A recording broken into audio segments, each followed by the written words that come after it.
Hey, everybody. Welcome. Glad to have you all here tonight. We're going to have yet another great late night conversation. Let's go. Spoken of the American century. I say that the century on which we are entering can be and must be the century of the common man. A radical redistribution of economic power. I mean, we know that racism is just a byproduct of capitalism. Everything would be all right if everything was put back in the hands of the people. We need a government that will make sure Americans are taken care of and organize the economy to serve the people, not the profits of a wealthy few. We now have the techniques and the resources to get rid of poverty. We got to start getting out there with the people. Get out of the movement and get to the masses. We need a government of action.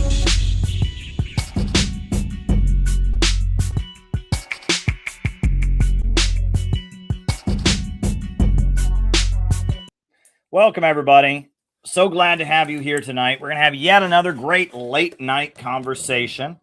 So, if you want to watch, that would be great. We're going to follow our normal format. First, the opening remarks, then the roll call, and then I will answer your questions for the remainder of the show. Best way to send questions, go to buymeacoffee.com/Caleb Maupin. Boom, I get your question. Straightforward, easy. Pretty awesome. You can also send Rumble rants. You can also Cash at me. There are different ways of doing it. That's the way we do it. In terms of announcements, every Tuesday night, we just had the first one last night. Every Tuesday night, we're doing the Juche study group. Center for Political Innovation is marching ahead. Mark your calendar if you want to join us in August. We are having our 7-day national training program. Yay, that's going to be fun. From a drop to an ocean, one can join a movement. It's going to be a lot of fun.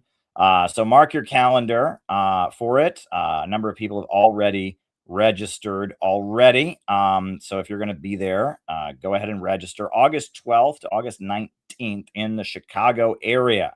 It's going to be pretty awesome. We're in the process of getting all of that together. So there's the registration link. Join us on Tuesdays for the Juche study group. A lot of exciting things are in the works. I'm heading around the country in July, and all kinds of great stuff is happening. So let's do it. Let's do it. From a drop to an ocean, one can join a movement. So that's that. So if you've got something for the second half of the show, buy me a coffee is the best way to do it. Go to buymeacoffee.com/Caleb Maupin. John McCarthy's already sent one, and it's a good one, and that'll be the first one answered. And you can send these tomorrow or the next day. It doesn't have to be while I'm streaming. You can send your questions. So tonight we're going to do another slideshow. I'm doing these slideshows, kind of going over important concepts that we discuss at the Center for Political Innovation, kind of our basic curriculum. These are model slideshows. The first one was called From Marx to Lenin, about, where Marxism came from and how Marx, led to Lenin, and how Lenin took things in a completely different direction. The second one was called From Stalin, or the Trotsky and Stalin, the differences between Trotsky and Stalin. So tonight, our slideshow is, where did the neocons come from? Trotskyism and CIA irrationalism. And we are going to talk about the roots of neoconservatism and the ideology that kind of defines U.S. foreign policy at this point. The people running U.S. foreign policy in both the Democrat and Republican Party are Russia-hating fanatics, and they are from a school of thought called neoconservatism. Marco Rubio is trained by neoconservatives. John Bolton is trained by neoconservatives. The Weekly Standard, Bill Kristol, his father, Irving Kristol, was considered the founder of neoconservatism. So where did neoconservative thought come from? What is neoconservatism? That's going to be the slideshow for tonight. So we're going to start out by talking about the 1930s. 1930s America was a very, very, very different political atmosphere. And New York City in particular had a very unique political atmosphere during these years. The 1930s, America was in the grip of the Great Depression. And Roosevelt was the president, and Roosevelt was a Bonapartist. The ruling class were fighting among themselves. There were labor uprisings going on all throughout the country. People were literally starving on the streets. Roosevelt was the president. Strikes and protests and labor union struggles were happening constantly. And there were many people in the government, in the military, who wanted to remove Roosevelt and replace him with a fascist dictatorship. And so because of that, Roosevelt was forced to make an alliance with anti-fascists. And that included the communists, were a big part of the Roosevelt coalition against fascism. And because Roosevelt was there was the business plot in 1933. It was a conspiracy that was revealed in congressional testimony to remove Roosevelt from office. Because Hitler was in power in Germany, Italy had Mussolini as the dictator. The economy was getting worse, and there was a lot of instability. Roosevelt did everything he could to make himself popular and align himself with labor unions. And so there was kind of a mass movement at the time, a labor movement, and that labor movement and other kind of progressive leftist movements of the day united behind Roosevelt. Roosevelt was the president, and Roosevelt was facing off against fascism, and there was kind of a mass movement of people who supported Roosevelt. This is a little bit of a video about the anti-fascist popular front. This will just kind of show you the political atmosphere of the time.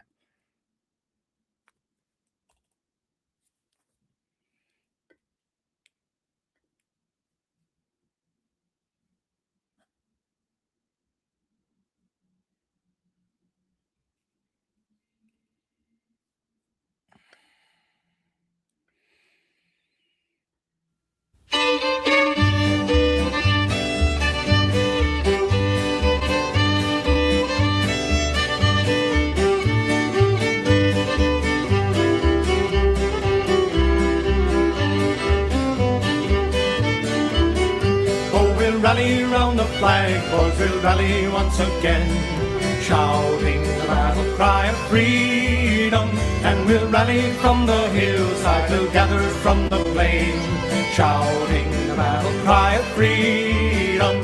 The Union forever, hurrah, boys, hurrah! Down with the traitor and up with the star. While we rally round the flag, boys, we rally once again, shouting the battle cry of freedom.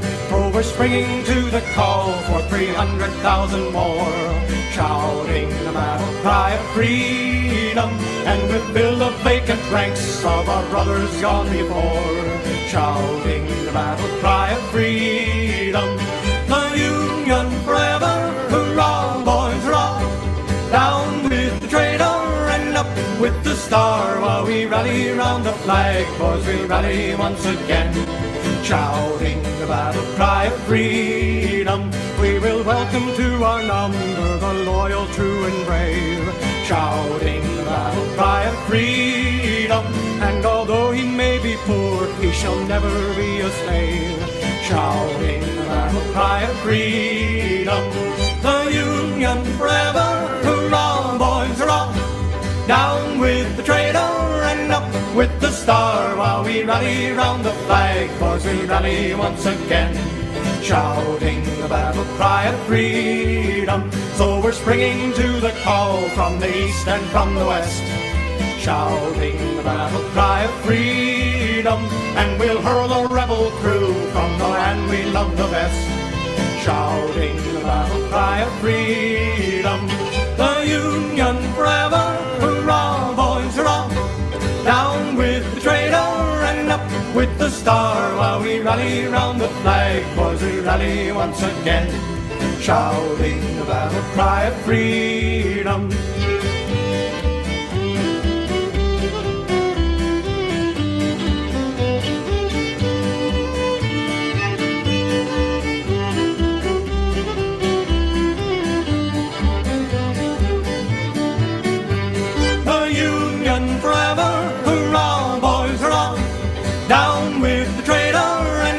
With the star, while we rally round the flag, boys, we'll rally once again, shouting the battle cry of freedom.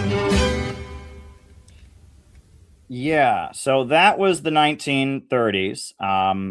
And in New York City, which is a very cosmopolitan city, you have people from all over the world who come to New York City. There have been huge waves of immigration from Eastern Europe, from Ireland, from Italy, a very large African American population, a very large Puerto Rican population. New York City, one of the most diverse parts of the United States. It was the headquarters, it was the Communist Party USA was at the height of its power. In the early 1930s, the Communist Party had moved its headquarters to Chicago, but in the late 1930s, 1936, they had moved their headquarters back to New York City. And New York City was really the concentration of their power. Roosevelt was the president, and the Communist Party supported Roosevelt on the basis of Roosevelt being an anti fascist. And Roosevelt did a lot of things that helped working people, right? He hired millions of unemployed people. There was mass unemployment during the Great Depression. So Roosevelt created the Works Progress Administration and hired millions of unemployed workers and gave them a job building bridges and highways, etc.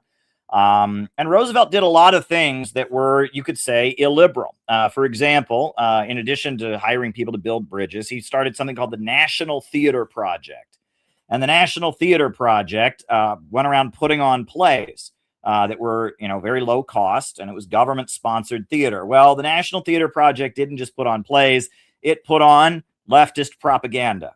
They did a play for school children called "Revolt of the Beavers." You can look it up, "Revolt of the Beavers," and it's very much a socialist play about, there's one greedy capitalist beaver who's exploiting and oppressing the poor beavers, and so the poor beavers rise up and overthrow the greedy capitalist beaver. Another play they put on was called "It Can't Happen Here," and it was all about the USA becoming fascist and how it could happen here, and there could be a fascist dictatorship in America. And Roosevelt was using the National Theater Project to spread propaganda to support himself, and he hired millions of unemployed workers. He won the 1936 election. He was reelected in a landslide, but it was one of the first times, one of the only times in American history that, that he didn't, the majority of the rich people were against him. And Roosevelt very famously gave a speech in Madison Square Garden. He said, "Never before have they been so united in their hatred of any candidate, and I welcome their hatred," and he talked about economic royalists and we need a government that will roll up its sleeves. We're tired of do nothing, hear nothing, see nothing government. And that Roosevelt was a Bonapartist. And he was trying to hold on to power by building a mass movement. And he had this alliance with the Communist Party. Now, it was complicated for a couple reasons. One, the Democratic Party, which Roosevelt was the leader of, was also the party of Jim Crow segregation, right? The Republicans had been the party of Lincoln, and the South, the so-called Solid South, they called it, was Jim Crow. It was a place where black people couldn't vote, black people couldn't drink out of drinking fountains, lynching was routine. And so it was a complicated situation. The Communist Party of the United States, they were heavily involved in the labor unions. Now, the main labor federation that existed in these times was called the American Federation of Labor, the AFL. But the AFL was notoriously racist. Many AFL unions had whites-only clauses. And the AFL had a ban on communist members.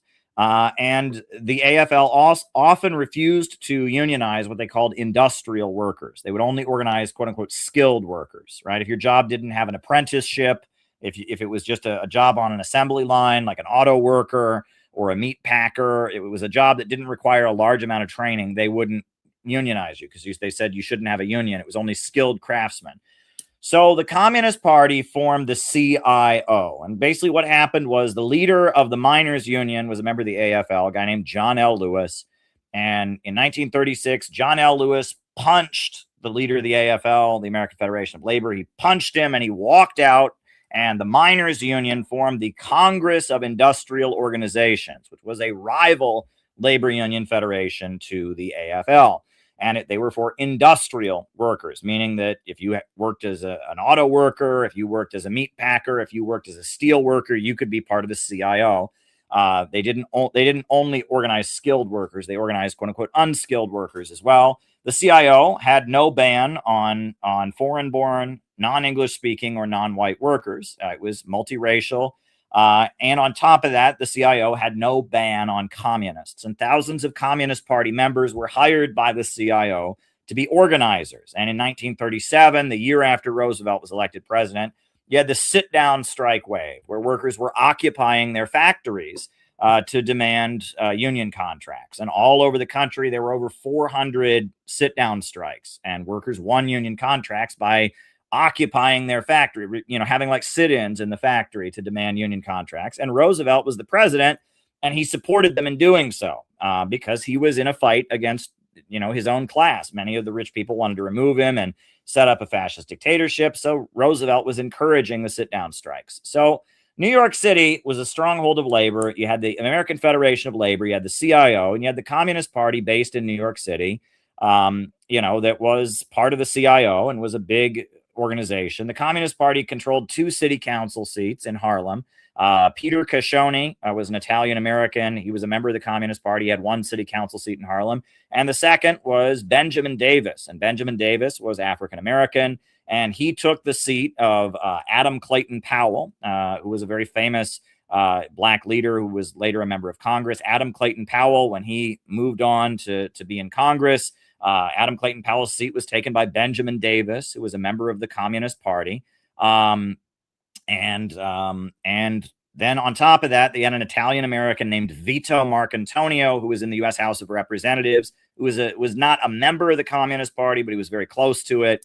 The Communist Party in New York City in particular had a lot of power and influence. Now, also, the civil rights movement as we know it, the modern civil rights movement didn't get going until the 1950s. But in Harlem, in New York City, there was a very strong black movement. There were a number of organizations that fought for the rights of African Americans. One of them was the Nation of Islam. So you'd had Marcus Garvey, who was kind of the father of black nationalism. Marcus Garvey was born in Jamaica, and Marcus Garvey kind of invented the concept of black nationalism. He had the Back to Africa movement, and he was framed up for mail fraud and thrown in federal prison and then deported from the United States. At his trial, Marcus Garvey said that it was Jews that were responsible. He basically said that the NAACP, which was another organization that fought for African Americans, he said that it was influenced by money from wealthy Jewish donors and that they had stabbed him in the back. And at his trial, Marcus Garvey blamed Jewish people for going to federal prison. After Marcus Garvey was deported back to Jamaica, the Nation of Islam emerged to be the main black nationalist organization. They were a religious group from Detroit, and their leader had been a guy they call Master Farad, who was the leader of it. And it was a religious group in Detroit that based itself on Islam, but also based itself on the Bible and Christianity, and also believed that black people were the original people and had a spiritual belief about black people. The founder of the Nation of Islam, Master Farad, disappeared. No one knows what happened to him. And a guy named Elijah Muhammad became the leader of the Nation of Islam. He was in Detroit. And under Elijah Muhammad's leadership, the Nation of Islam spread mainly through the northern United States, through industrial centers. In particular, it set up shop in Harlem, and it was a very big religious movement in Harlem. Black nationalism was very much rising in Harlem during this period, the Nation of Islam. In addition to that, you had a guy named Father Divine. And Father Divine was an African-American minister born in the South who believed he was the second coming of Jesus. And he set up cooperative businesses that were, employee-owned businesses all over Harlem and Philadelphia. In fact, there's a hotel in Philadelphia that he built, a very large hotel, and that he also was fighting for the liberation of black people, etc. Now, in this context, you had Ethiopia was a country in Africa that was targeted and invaded by Mussolini. Italy seized and occupied Ethiopia. And the communists of the world, the Soviet Union was the only country in the world to speak up in support of Ethiopia. And the communists organized hands-off Ethiopia rallies. And many black Americans supported Ethiopia because they saw Mussolini's Italy as like the Ku Klux Klan or like the fascists in America. And they saw Ethiopia as a black African nation. And so the Communist Party organized hands-off Ethiopia rallies. In addition to that, there was a case called the Scottsboro Nine. There were 9 young African-American men that were charged with rape, and were facing the death penalty in the South. I believe it was it in Georgia or Alabama? I don't remember which state. And all they had done was be in the same train car as a white woman. A white woman had been in the train car with them. There was no proof that they'd even had sex with this woman. They were just in the same train car as a white woman, and they were all facing the death penalty for rape. And that became a very important cause. And eventually the Supreme Court did overturn their convictions. The Scottsboro Nine were released from jail. It was a big case that the Communist Party, the International Labor Defenders, were involved in. And I believe the NAACP was somewhat reluctant to get involved, but they also ended up supporting the Scottsboro Nine. And that was a really big case. So in Harlem and New York City, you had the Communist Party controlling seats. You had a black liberation movement. You had Roosevelt as the president. You had a very strong labor movement. And the Communist Party during these years had maybe 100,000 members, right? To be clear, not being a member of the Communist Party was not something that was open to everybody. You had to give the whole of your life. There were many people that were members of labor unions that were led by communists, members of unemployment councils that were led by communists, members of civil rights and black freedom organizations that were led by communists that weren't in the party. But in terms of actual membership, the party probably had maybe it had about 100,000 people tops. This is their 1936 convention in Madison Square Garden. And their leader was a guy named Earl Browder.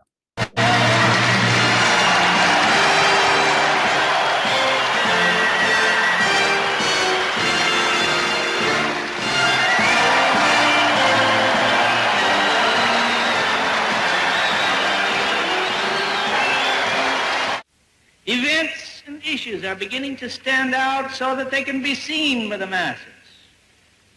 You don't have to give long-winded explanations anymore.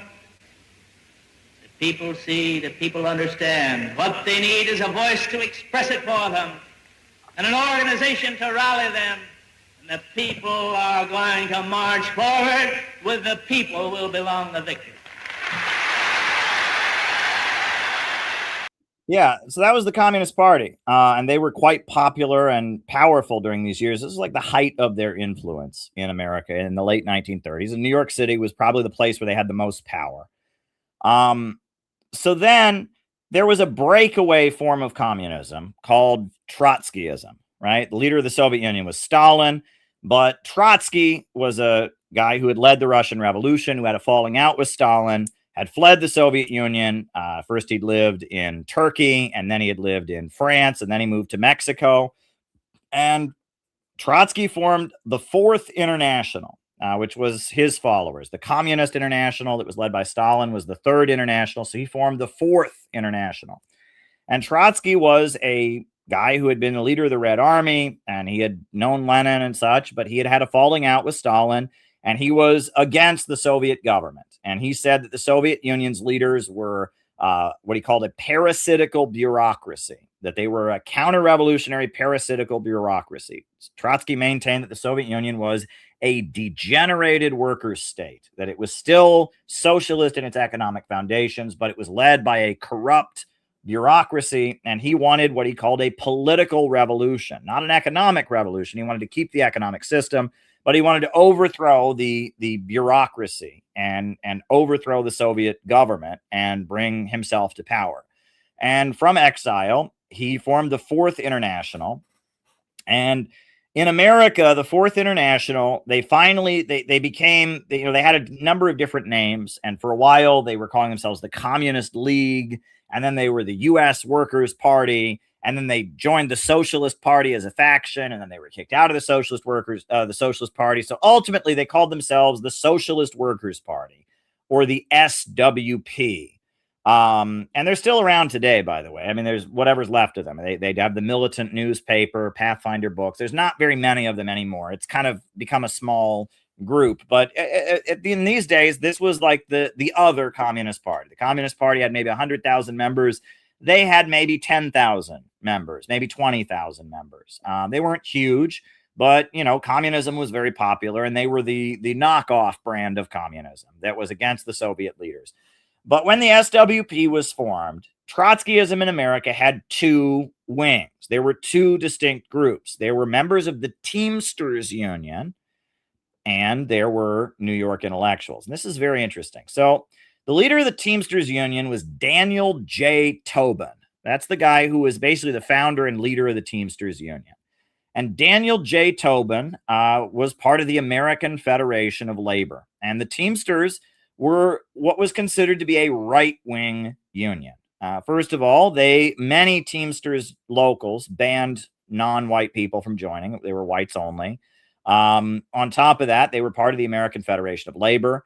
On top of that, they had a ban on Communist Party members being involved. And the Teamsters was a union for truck drivers, guys who drove trucks. It actually comes from before they had trucks, they had wagons, and wagons would be led by a team of horses. And the guy who whipped the horses and said, yeah, go, that guy was called the Teamster because he was whipping the horses. And so the Teamsters Union, the International Brotherhood of Teamsters, is a union for truck drivers. Once they had trucks, they still called them Teamsters. Now, what Tobin did, the way he set up his union was basically if your trucking company signed a contract with the Teamsters, he would then do advertising for you.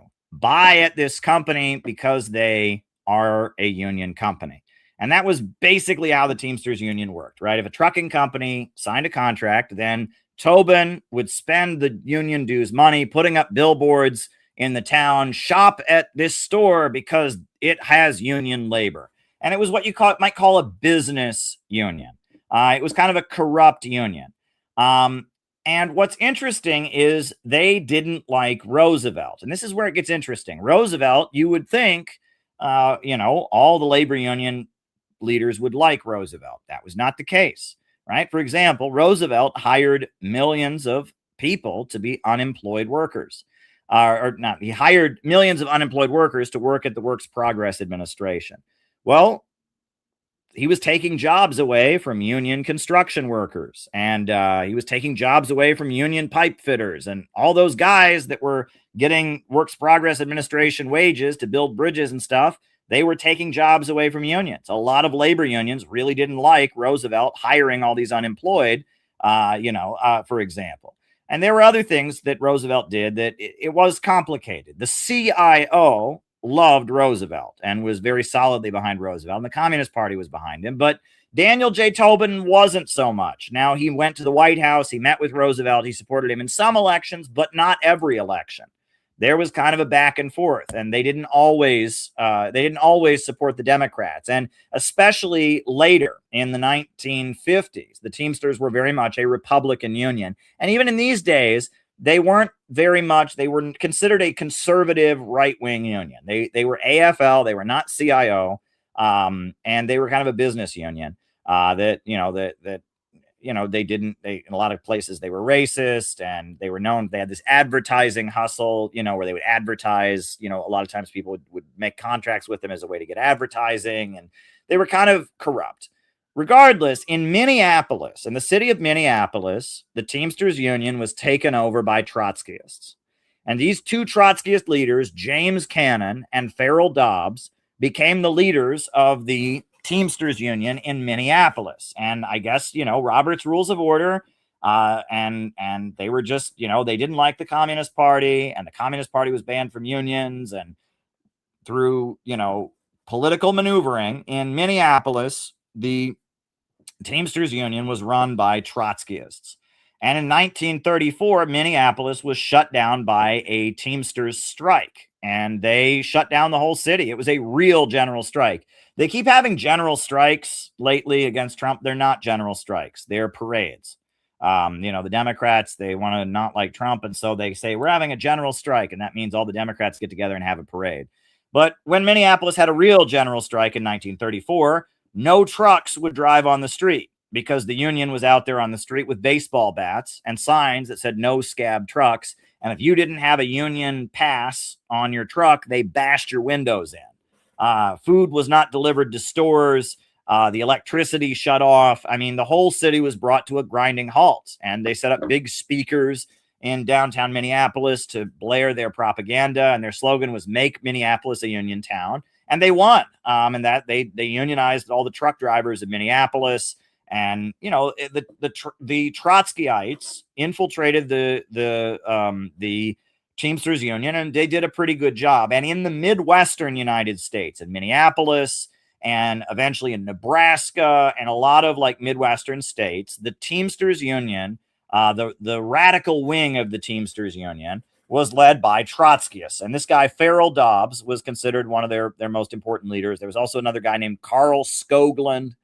There was a guy named Bill Brown. And that a lot of these Teamster leaders in the Midwest were Trotskyists. However, in New York City, Trotskyism was very, very different. It wasn't truck drivers like Farrell Dobbs.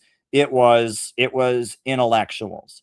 And there was a guy named Max Shachtman. And Max Shachtman had been a founder of the Communist Party. He'd been kicked out as a follower of Trotsky. And he was a very well-known socialist speaker and writer in New York City who was a prominent Trotskyist.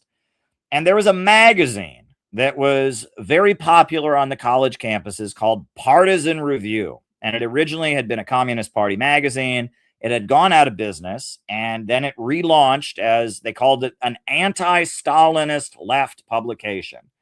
And a lot of college professors wrote for it. Sidney Hook was a very well-known socialist college professor in New York City. James Burnham was the head of the philosophy department at New York University.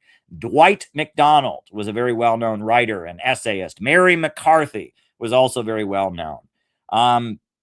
And these people, these were academics. These were college professors and writers, and they wrote for this magazine called Partisan Review, and they were part of the Socialist Workers' Party, and they were Trotskyists. There was also a guy named Irving Howe, and Irving Howe was a young guy. He was like in his early 20s, and he was the leader of a group called the Young People's Socialist League, and it was the college organization of the Trotskyists. And Irving Howe was the leader of it. And, they had a newspaper and they worked against the Communist Party on the college campuses. The Communist Party's youth group was called the Young Communist League. And the Trotskyist youth group was called YPSL, Young People's Socialist League. And that was the New York City SWP. The SWP was two parties in one. You had the Teamsters and the truck drivers, and then you had the New York intellectuals. So then in 1939 is a really important year in the history of the world. That's the year that World War II happened.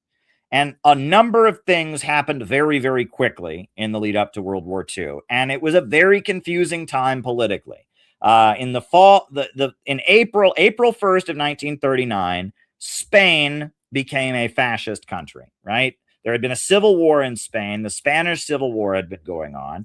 And the Spanish Republic, the elected government, had a lot of communists in it. And communists from all over the world had gone to Spain to defend the Republic, and they lost. And Franco, who was supported by Hitler and Mussolini, he became the dictator of Spain. And on April 1st, 1939, the Spanish Republic was abolished and Spain became a fascist dictatorship. Hitler and Mussolini gained one more country. The Spanish Republic fell. Only two countries in the world had supported the Spanish Republic, the Soviet Union and Mexico. The Mexican government was kind of a populist government during these days because of the Mexican Revolution. And the Soviet Union was anti-fascist. And those were the only two countries in the world that had supported the Spanish Republic. And the U.S. government had actually banned any support for the Spanish Republic with the Neutrality Act. They made it a crime. And a lot of Americans risked going to jail. Thousands of Americans went and fought in Spain. But finally, April 1st, 1939, the Spanish Republic fell. After the Spanish Republic fell, the Soviet Union knew what was going to happen next, which was that the Nazis were going to invade them. The Nazi government was already expanding. They had seized the Sudetenland of Czechoslovakia. They had seized Austria, and they knew that the Nazis were planning to invade them. So on August 23rd of 1939, the Soviet Union signed a temporary non-aggression pact with the Nazis called the Molotov-Ribbentrop Pact. And that was a big change. Nobody saw it coming because the Soviet Union had been leading anti-fascist demonstrations all over the world. And they had been trying to build a united front against fascism. And the communists were always screaming against fascism. But then in August of 1939, they signed this temporary non-aggression pact with Hitler. And basically what they did is they drew a line down Europe And the understanding was Hitler wouldn't move his army on one side of it, and the Nazis wouldn't move their army, and the Soviet Union wouldn't move their army to the other side of it. It was a line down Europe we won't cross. And that's all it was. It was not an alliance. It was a temporary non-aggression pact. And it was a really big deal because many people in the global communist movement were totally confused. They said, our whole political identity is fighting against fascism. Why would we sign this pact with the Nazis? And immediately after that, there was a huge, huge campaign against communists in American media because Roosevelt was the president, because Hitler was the enemy, and Roosevelt had been aligned with the communists, and then the communists turned around and signed this deal. It was said that the communists were fake. They were hypocrites. They were insincere, right? That they claimed that they were against fascism, but then they turned around and signed this pact, and that was a huge betrayal. The communists betrayed America. The saying was the communists weren't really loyal to America. They were taking orders from Moscow, and that communism, and a lot of the U.S. press said that communism and Nazism were the same. They were both totalitarianism, and they were the same. And Time magazine started calling the Communist Party the Communazis. And on September 1st, World War II officially started. Hitler invaded Poland. And when Hitler invaded Poland, the Polish government collapsed. And I mean, the Nazis overtook the country, but the line that they had drawn down Europe, the Nazis brought their forces right up to the line. And the Soviet Union, seeing that the Nazis were getting closer, they brought their forces right up to the line. And then they shook hands. There was a handshake. Now, at no point did the Polish government in exile ever declare war against the Soviet Union. The Polish government collapsed. It fled to Britain. And from Britain, they declared war against Hitler. They did not declare war against the Soviet Union. The U.S. media said that Nazi Germany and the Soviet Union had a, quote, joint invasion of Poland. That's not true. The Nazis invaded Poland, and the Soviet Union brought their forces right up to the line. It was not a joint invasion, okay? And that's really important to understand. If it had been a joint invasion, the Polish government would have declared war on the Soviet Union also. The Polish government in exile did not do that. And I heard this. If you go to college, they'll tell you, well, Hitler and Stalin invaded Poland together. No, they didn't. Hitler invaded Poland, and Stalin brought his forces right up to the line. And shortly after that, the Soviet Union invaded Finland because they wanted to be positioned, because they knew the Nazis would inevitably break the pact. They knew the Nazis were going to attack them at some point. And so they were moving their forces as far as they could in advance to prepare for the inevitable Nazi invasion. This is important history. Now, after the invasion of Poland and after the Molotov-Ribbentrop Pact was signed, the leader of the Communist Party was a guy named Earl Browder. And Earl Browder had been a good friend of Roosevelt in the Roosevelt administration, and he was the leader of the Communist Party. But because of the fact that the Soviet Union signed this temporary non-aggression pact with Hitler, Earl Browder was indicted for passport fraud. And he was thrown in federal prison for a few months because he allegedly lied in his form about filling out, applying for a U.S. passport. It was a completely bullshit prosecution, completely bullshit. And it was malarkey. But it was like that one of the questions on his passport form could have been interpreted one way or another way. And I think he was required to list everywhere he had traveled on his passport. And he had gone to the Soviet Union without a passport at one point. And, he had gone without a passport, which you used to be able to do. People would do back in those days. They would sneak onto ships and stuff. And he didn't disclose that on his form. And it was like a way of interpreting the form that he had lied on the form. It was really, they stretched the law to throw Earl Browder in prison to stick it to the Soviet Union, because the Soviet Union had signed the non-aggression pact with Hitler, had angered the American government. Now, somewhere in 1940, the Communist Party ran a presidential election campaign. Somewhere I have their book. I have the book from that campaign. If I am mistaken, I'm just trying to get a look at my bookshelf here. 1940, the Communist Party ran Earl Browder for president. He got out of prison. but he was still on parole. So Earl Browder was not able to travel for his presidential campaign. So he recorded an audio book, like a vinyl record for his presidential campaign. It was called The Most Peculiar Election. And in that recording, he accused Roosevelt of being a warmonger. And keep in mind, the communists had been a big part of the Roosevelt coalition. But yet, in 1940, they ran a presidential election campaign. I'm sorry, I can't find my copy of Earl Browder's book, but they ran an election campaign against Earl Browder, or against Roosevelt, on the platform that Roosevelt was a warmonger. And they began loudly advocating for the independence of Puerto Rico. And they ran a campaign that was very much an anti-war pacifist campaign. And Trotsky actually urged his American followers to endorse Earl Browder in the election. And that's very, very odd, because Trotsky generally opposed anything that the Soviet Union did. But at the one time where the Soviet Union is kind of softening its stance against Nazi Germany, suddenly Trotsky was all on board. And the Trotskyist leaders were preparing, when World War II broke out, they were going to infiltrate the U.S. armed forces and form unions among the soldiers and have the soldiers go on strike to disrupt the war effort. And they were indicted for this by the U.S. Department of Justice, and the leaders of Trotsky's organization were sent to federal prison during this time as well. And then on August 21st, 1940, Trotsky himself was killed in Mexico City. He was killed by an assassin, put an ice pick through his head. So all of this happened in 1939 and 1940. Right? These are all dramatic events. And, you know, by 1941, Pearl Harbor had happened. The Soviet Union had been invaded. And then Earl Browder was let out of prison, and the Communist Party's members all enlisted in the army and became the biggest supporters of the Second World War. But in this period, 1939 to 1940, where the Soviet Union had just signed a temporary non-aggression pact with the Nazis, where the Communist Party was being portrayed as public enemy number one, as insincere, the Trotskyist movement was very, very confused, because their whole orientation had been that the Communist Party, they're a bunch of sellouts for supporting Roosevelt, and we're the real revolutionaries.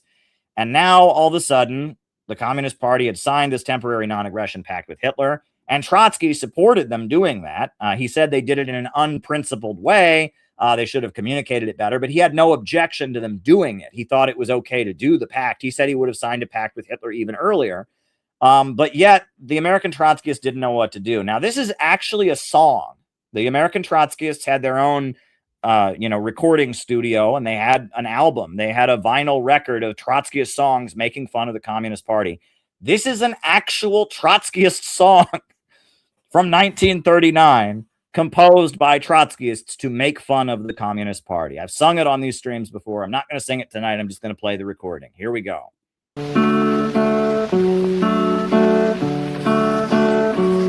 In old Moscow, in the Kremlin, in the fall of '39, sat a Russian and a Prussian writing out the party line. Oh my darling, oh my darling, oh my darling party line. Oh, I never will desert you, for I love this life of mine. Leon Trotsky was a Nazi, oh we knew it for a fact. Pravda said it, we all read it, before the Stalin-Hitler pact. Oh my darling, oh my darling, oh my darling party line. Oh, I never will desert you, for I love this life of mine. Once a Nazi would be shot, see, that was then the party line. Now a Nazi's hotsy-totsy, Trotsky's laying British mines. Oh my darling, oh my darling, oh my darling party line.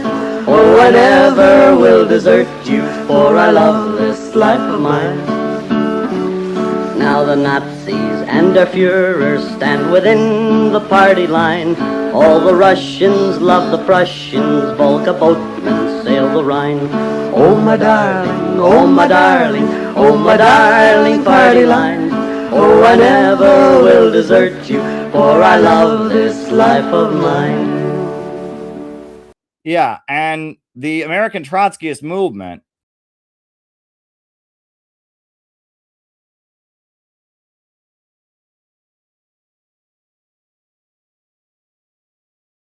never gotten bounced. I think this has happened before. They bounced me from the stream. I don't know. They didn't like the song, I guess. Anyway, right. So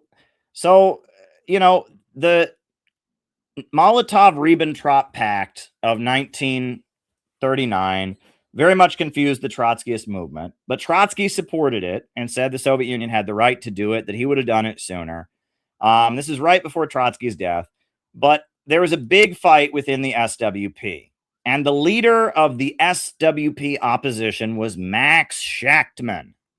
And folks, I got to tell you, Max Shachtman is one of the most important people in 20th century American politics. And it's really bizarre because outside of communist politics, people don't know his name. But as we'll talk about later on this stream, if you talk about American politics in the 50s, 60s, 70s, and 80s, it all gets back to Max Shachtman. All over the left, all over the right, Democrats, Republicans, United Nations, State Department, labor unions, it all gets back to this guy. It's really bizarre. This guy was the leader of the opposition within the Socialist Workers' Party, Max Shachtman.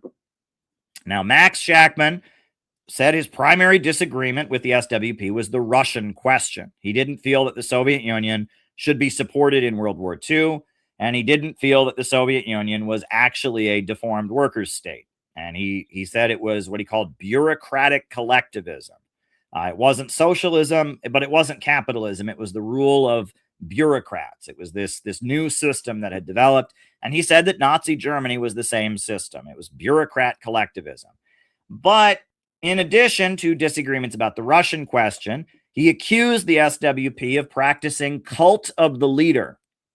That sound familiar? Cult of the leader. And he didn't like Trotsky. He said Trotsky had too much power and too much authority. And he accused the SWP of the U.S. Socialist Workers' Party had what he called the Cannon regime. James Cannon was the leader, had the Cannon regime, and he was running the SWP in an authoritarian way. And he announced that he was a third camp Trotskyist. That Trotsky maintained there were two camps in the world: the imperialist camp and the working class camp. Well, Shachtman said he was for the third camp. He wasn't for the Soviet Union, and he wasn't for Western imperialism. He was for the third camp, and he founded Third Camp Trotskyism. Now, Leon Trotsky wrote a book against Max Shachtman. It was called In Defense of Marxism. And James Cannon, the leader of the SWP, he wrote a book against Max Shachtman called The Struggle for a Proletarian Party, which I actually recommend. It's a pretty good book. And basically, the New York intellectuals that were grouped around Max Shachtman, Martin Aburn, and James Burnham, they were middle-class pessimists. Instead of celebrating the Soviet Union and seeing the Soviet Union as the force for good in the world, and they weren't blatantly supporting U.S. imperialism, they said that both sides are bad, and this was considered to be an expression of petty bourgeois fatalism or middle class pessimism, right? That they were fighting for the petty bourgeoisie, right? Marxism teaches that there's the working class, the proletariat, the wage worker. There's the capitalists who own the means of production, but there's also what's called the petty bourgeoisie, and those are the small business owners. They own their own bar, they own their own restaurant. The lawyer has his own practice. The professor is a tenured professor who has a good paying job teaching students or a skill. People that are not wage workers, but they technically own their own business or have their own practice or their own independence. Doctors, lawyers, small business owners, etc. But they're not part of the ultra ruling class. They're not part of the big monopolies that actually run the country. And so the petty bourgeoisie is a class that in this time it was argued, and I think very accurately, that the petty bourgeoisie saw that they were going to be defeated. And this became especially clear after World War II, that they were alienated from U.S. imperialism because that was the rule of the big monopolies. but they were also alienated from the Soviet Union because that meant that their property would be nationalized and they would be absorbed into a state-run economy.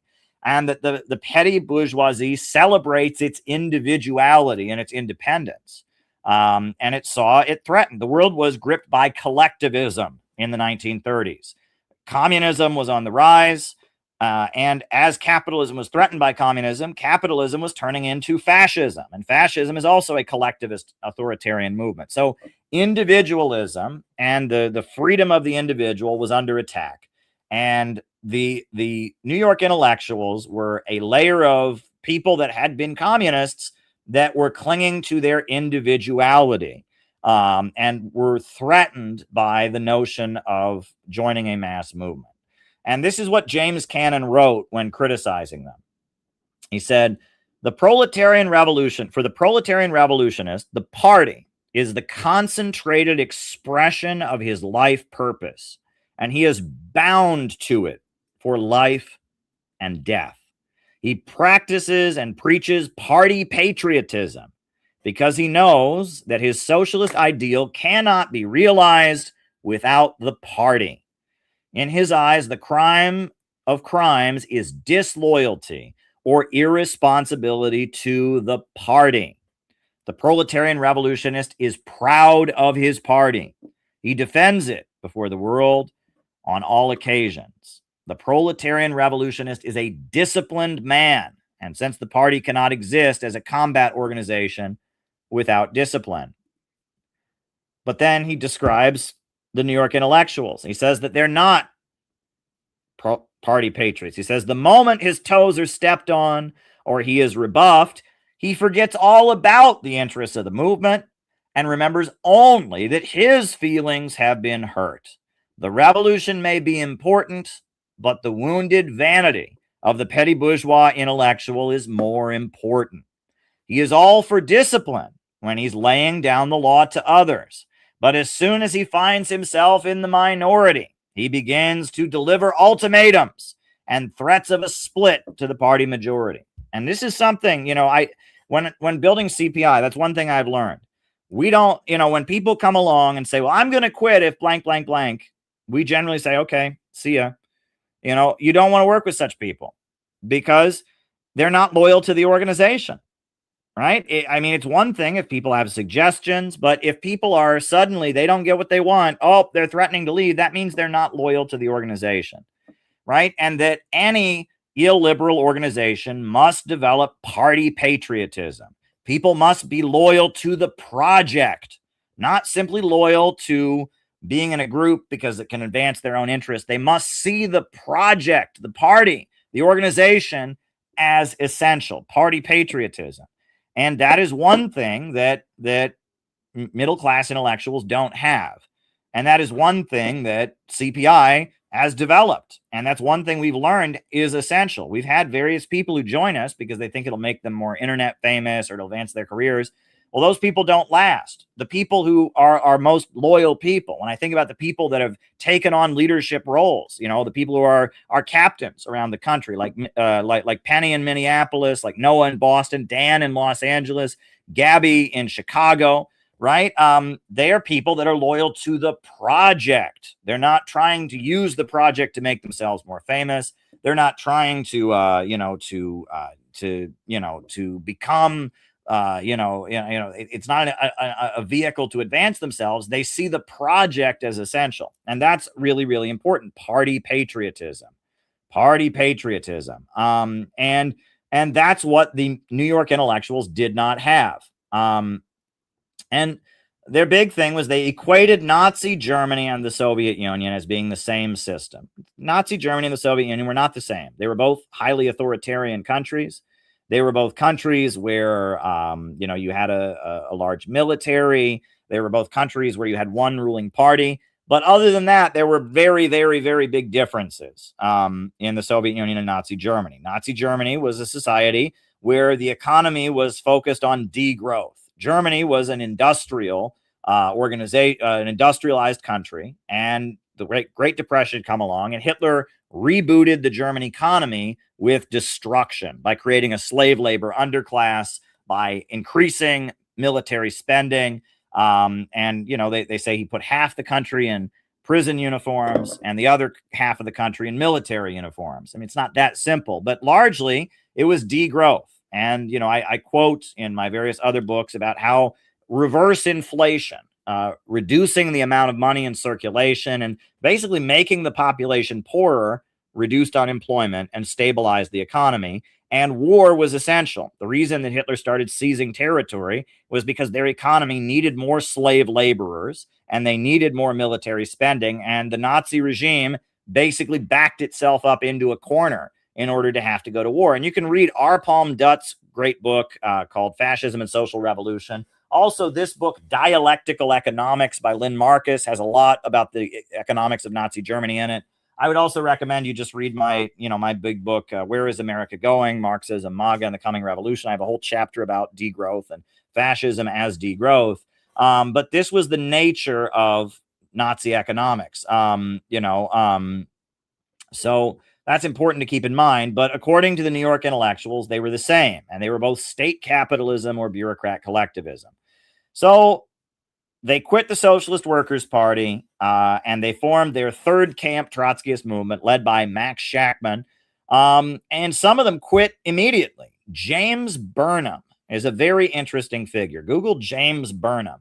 James Burnham was the head of the philosophy department at New York University, and he led the fight in the SWP, and he and Max Shachtman and Martin Abraham, they all quit. And they had the founding meeting of the U.S. Workers' Party, which was the Shachtmanite group. And just a few days later, he delivered a letter to their office and said, I don't want to be part of this anymore. And he signed up for the U.S. intelligence services and went to work for the Office of Secret Service, which was the precursor, the OSS, which was the precursor to the CIA. So what was going on there, right? This guy had been he'd been a Trotskyist for a number of years. He was just this college professor, and suddenly he was a Trotskyist. He was writing for Partisan Review. And there's a big fight in Trotskyism, and he starts a new Trotskyist group. And then the next day he says, I'm out of here, and joins the U.S. intelligence services. Very, very bizarre. Very, very, very bizarre behavior, right? The Trotskyists had opposed and did oppose World War II. But yet, as soon as they form their own wing of Trotskyism, he goes and joins the CIA. Very mysterious. And James Burnham became one of the most prominent conservatives during the McCarthy period. He wrote for Monthly Review magazine, and he was a big McCarthyist and witch hunter and anti-communist red hunter. So that's a very mysterious thing. You could argue that maybe James Burnham was the first neocon because he went right from Trotskyism to the CIA, or to the intelligence services, and to the Republican Party. Most of the other third camp Trotskyists, it took a lot longer. It took decades. But he went boom, boom, right? From Trotskyism to the intelligence agencies and to the Republicans, to the conservatives. Very interesting. But after World War II, U.S. politics very dramatically changed. McCarthyism, right? Well, first of all, you had a booming economy in the United States. After World War II, the rest of the world was buying. The rest of the world had been blown up. Every major city in Western Europe and in Asia had been destroyed. Japan was a huge industrial country. They'd been destroyed. Germany destroyed. France destroyed. Italy destroyed. And so the world had to rebuild. And America was the only major Western country that didn't have war on its own territory. So the whole world had to buy their steel from America. They had to buy their cars from America. They had to buy their airplanes from America. And America had a boom. And American industrial workers saw their wages go up. They had been unionized by the Communist Party. They were in industrial unions. They saw their wages go up very dramatically. And that's the 1950s, the American dream, the white picket fence and the car. And so the Communist Party's message of the workers against the bosses and class struggle, it didn't really go over. Secondly, a new invention existed, television. All these Americans had TV sets in their homes. And every night, there were a lot of people had only 3 channels, but all 3 of those channels broadcast propaganda about the Soviet Union. The Soviet Union has the atomic bomb. The Soviet Union is going to kill you. Stalin is trying to take over the world. And so you had an American public that saw their standard of living go up. You had an American public that, had just been through the trauma of a war. And suddenly they all have this box in their living room that is telling them, be very afraid of communism. And in that atmosphere, the Communist Party USA was crushed. and 200 leaders of the Communist Party went to federal prison. The Communist Party was outlawed. It was illegal to send communist material through the mail. Communist Party members lost their Social Security benefits at one point. It was pretty bad. And if you were a communist, the FBI would come to your job and get you fired. It was not a good time. Not a good time to be a communist in the United States. But amazingly, the Communist Party still did amazing things during these years. For example, they were able to organize the Civil Rights Congress, and William L. Patterson, who was the leader of the Civil Rights Congress, was brought by the Soviet Union to the United Nations to give a speech condemning racism and Jim Crow segregation called "We Charge Genocide." They circulated that speech all over America. The Communist Party was still able to do amazing things. One of the amazing things that the Communist Party did during these years was they organized the Waldorf Peace Conference, which was a conference at a hotel, the Waldorf Astoria in New York City. And it was a conference that was pro-Soviet. And W.E.B. Du Bois, the famous black intellectual, spoke. Albert Einstein, the famous physicist, spoke. Aaron Copland, the famous music composer, spoke. Lillian Hellman, the famous playwright. Will Geer, the famous actor. All kinds of people that were in Hollywood, that were writers or scientists or academics came and spoke at this pro-Soviet conference. And it was infuriating to the CIA because New York City was home to the United Nations. They had to grant visas for all these prominent Soviet officials to come. Shostakovich, the famous Soviet composer, came and spoke to it. And that the CIA was just furious to see all these great scientists and intellectuals supporting the communists. So because of that, the CIA said, we need to beat the communists at their own game. So there was an organization called the Committee for Cultural Freedom, and it had been formed by these third camp Trotskyists. The leader of it was a guy named Sidney Hook. And Sidney Hook wrote for Partisan Review. Sidney Hook had been a Trotskyist who had, been with Max Shachtman, been a third camp Trotskyist. And he had the Committee for Cultural Freedom that was against the Soviet Union and against the American government and against the Nazis. It was just for cultural and intellectual freedom. And the Committee for Cultural Freedom sat down with the CIA and they disrupted the Waldorf Peace Conference. They intercepted its mail. They sent out fake press releases in the name of the Waldorf Peace Conference. They marched into the Waldorf Peace Conference and they disrupted the Waldorf Peace Conference. They did everything they could to wreck the Waldorf Peace Conference, with the CIA helping them do it. And afterwards, the CIA began funding what they called the Congress for Cultural Freedom. The Committee for Cultural Freedom became the Congress, the International Congress for Cultural Freedom. The director of the International Congress for Cultural Freedom was this guy, Irving Kristol. And Irving Kristol was a follower of Max Shachtman. And he got the paid job of running the Congress for Cultural Freedom. One of the main things that the Congress for Cultural Freedom did was fund magazines. Partisan Review magazine in America, Encounter magazine in Britain, Paris Review in France, Der Monat in Germany. And these were leftist magazines that had articles condemning capitalism, condemning American imperialism, condemning McCarthyism, criticizing American movies, American art and culture, but also condemning the Soviet Union and waging kind of hate cancel culture campaigns against the writers and intellectuals who did defend the Soviet Union. They tried to get people fired from their jobs. They tried to get people's speaking gigs canceled. They tried to make sure that communist writers didn't win awards, and they rallied the intellectuals against the pro-Soviet intellectuals. And that was the Congress for Cultural Freedom and Partisan Review, and nobody knew it was paid for by the CIA. It looked like it was just a group of intellectuals who believed in freedom and were against American imperialism, but also against those dirty communists. But it was all being funded. It was all a deep state operation. And we now know that. That's all public record. You read about the Cultural Cold War. And the Congress for Cultural Freedom did all kinds of stuff. They funded art galleries. They promoted abstract art and modern art because they said that social realist art from the Soviet Union was totalitarian.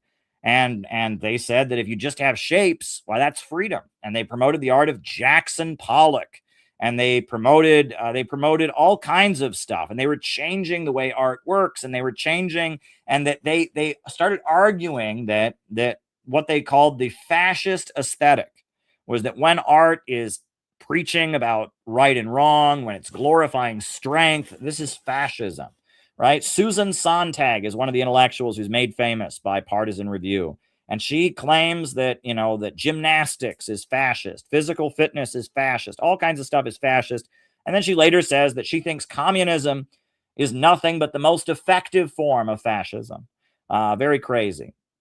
And Partisan Review is staffed by all these third camp Trotskyists, and they're what you call the new left. They're not Marxists, but they're critical of American imperialism, and they write articles condemning McCarthyism. They write articles condemning America, and they're the new left. Eventually, you have the New Left Review that gets published. You have the Frankfurt School in Germany, right? Der Monat magazine is how all of them are getting paid, but Herbert Marcuse and Theodor Adorno and all of these leftist thinkers that are suddenly very popular in American academia that are calling themselves Marxists, they're all being paid for and subsidized by the CIA. And they're all promoting this idea that it's about opposing totalitarianism, and that communism is one form of totalitarianism, fascism is another form, and we need to celebrate individualism, and that optimism is very, very dangerous, and that optimism must be opposed. Optimism is totalitarian, right? That's the Congress for Cultural Freedom, which the CIA considers one of its most successful programs. Now, Max Shachtman, this guy, right? That was his picture over here, right? Like I said, his followers are all over the American political spectrum. These are a few of Max Shachtman's followers. Michael Harrington, the founder of DSA, was a Shachtmanite. Irving Howe, New York Times intellectual, also part of DSA when it started, as New York intellectual, follower of Max Shachtman. Irving Kristol, the father of neoconservatism, New York intellectual, follower of Max Shachtman. Jean Kirkpatrick, UN ambassador under Ronald Reagan. She was also a follower of Max Shachtman, a member of the Young People's Socialist League. Carl Gershman, the director of the National Endowment for Democracy. He was a Shachtmanite, follower of Max Shachtman, member of the Young People's Socialist League. Bayard Rustin, Martin Luther King Jr.'s personal advisor, was a Shachtmanite, follower of Max Shachtman, Young People's Socialist League. Penn Kemble was with the State Department. He was a Shachtmanite. Daniel Bell, a prominent intellectual out of Harvard, Shachtmanite. Nathan Glazer, Irving Brown, Rachel Horowitz, one of the Democratic Party's labor strategists. Rachel had all of these people are connected to Max Shachtman. Max Shachtman was George Meany's personal advisor. George Meany was the head of the AFL-CIO during the 1960s, and Max Shachtman ran his office for him.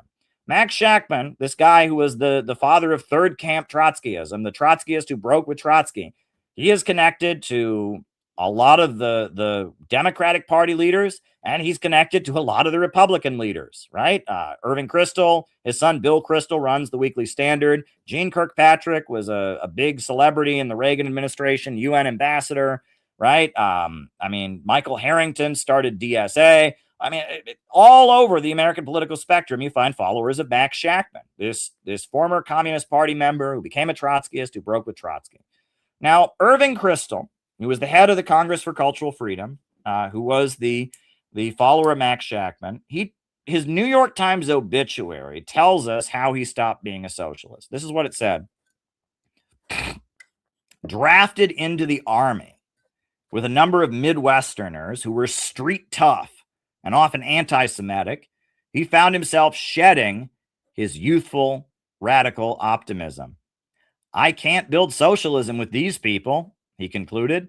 They'll probably take it over and make a racket out of it, right? So he had believed in the working class, but then he got drafted and he actually met working class people and he didn't like them. And that's how he became a conservative. Isn't that wild, right? That's pretty, it doesn't get more blatant than that. Blatant classism, blatant contempt for the masses. But as the 1960s go on, you have the Bay of Pigs invasion. And the Bay of Pigs invasion happens. That's the Kennedy administration that does that. And these third camp Trotskyists support it because Fidel Castro is a quote unquote Stalinist.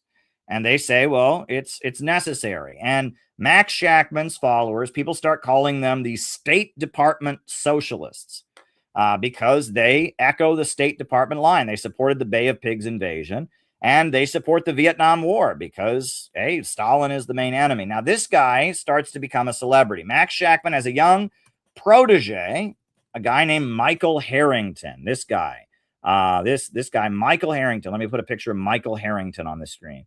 Michael Harrington is a young college student in the 1950s who is interested in socialism and communism, and he meets Max Shachtman, and he becomes like Max Shachtman's protege, Max Shachtman's, student, and he wrote a book called The Other America, and it was a best-selling book, and it was about poverty in America, and Lyndon Johnson hired him as an advisor. This is Michael Harrington, to make a lot of the poverty programs that the Lyndon Johnson administration created. Head Start. Have you ever heard of the Head Start program? That comes from Lyndon Johnson's War on Poverty program. And Michael Harrington designed it. And Michael Harrington was this prominent, well-known liberal writer who was a socialist, who supported the Bay of Pigs invasion and supported the Vietnam War, but was very much in favor of labor unions, very much in favor of a welfare state. And he was trained by Max Shachtman, and he was a prominent figure that it was advising people in the federal government. And he was a follower of Max Shachtman. He's one of these third camp Trotskyists, and he was a figure in what you could call the New Left, Michael Harrington. So what happens next? 1967, you had the Arab-Israeli War of 1967, or the Suez War.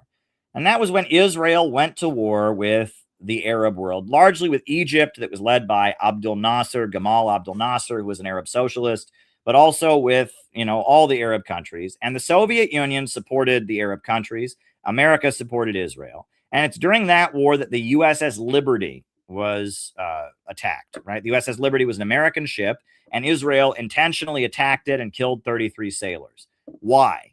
It appears that Israel wanted to frame the Soviet Union for doing it, or frame Egypt for doing it. It was a false flag. They wanted to draw America into the war. They failed to do it. They weren't able to draw America into the war, but that seemed to be their goal. They wanted to bring America into the conflict. They wanted to, say that the ship had been attacked by the Soviets. And the Arab-Israeli War, anybody that was an anti-imperialist was supporting the Palestinians and supporting the Arabs. And during the war, the Soviet Union diplomatically recognized the Palestinian resistance. And the Soviet Union became solidly against Israel. The Soviet Union had technically supported Israel at the beginning, but then they started finding Israeli spies in the early 1950s and executing them. And Israel was accusing them of anti-Semitism and spying on them. And then finally, 1967, Soviet Union says we're completely against Israel and takes the side of the Arab countries. And that's when the global left was solidly against Israel. Well, these New York intellectuals, they don't like that at all. Irving Howe writes an article for the New York Times Review of Books saying that these students that are protesting Israel are all anti-Semitic. Does that sound familiar? And a lot of these Shachtmanites are just horrified that the young peace activists marching against the Vietnam War, that they're supporting the Palestinians. And they also don't like that the anti-war movement increasingly is waving the flag of the Vietnamese National Liberation Front. And they had loved Dr. Martin Luther King Jr., but as the Black Panthers got to grow in popularity, that was making them nervous. 1968 is a pivotal year in the history of America. So 1968 begins with the Tet Offensive, where the Vietnamese start just kicking America's ass. Out of nowhere, there's just an explosion of Vietnamese resistance to America. America takes really dramatic losses. The Tet Offensive.